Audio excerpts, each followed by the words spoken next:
एक लक्षात घ्या, आता त्याच्यावर जास्त भाष्य करण्यापेक्षा माझं असं मत आहे त्याच्यात की सर्वसामान्य माणसाच्या समस्या सोडवणं ही त्या लोकप्रतिनिधीची पहिली जबाबदारी असते आणि ती सोडवत असताना लोकप्रतिनिधी म्हणून जर त्याला काही अडचणी येत असतील तर शेवटी आम्ही जेव्हा गावात आमच्यासाठी मतं मागायला जाऊ तेव्हा लोकंसुद्धा आम्हाला विचारणार आहेत की बाबा तुम्ही इतके वर्ष इथं लोकप्रतिनिधी ह्या पदावर होता तेव्हा आमची जी समस्या घेऊन आम्ही तुमच्याकडे आलो होतो त्याच्या बाबतीत काय केलं.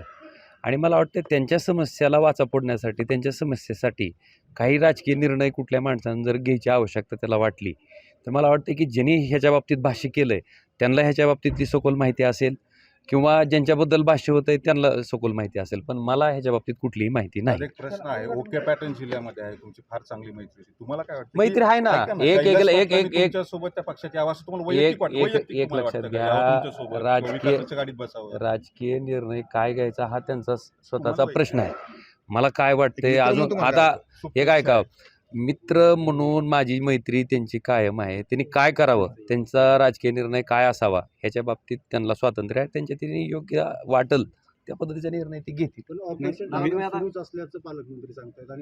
तुम्ही साहेबांना विचारा की त्यांना ते जास्त मला नाही माहिती काय तुम्हाला काय मित्र आहेत तुमचे पुन्हा एकदा ओके पॅटर्न चालू. माझं तुम्हाला एवढं सांगतो की मित्र म्हणून त्याच्या भावनेचा आदर करणं त्याचा सन्मान करणं ही मित्राची जबाबदारी असते.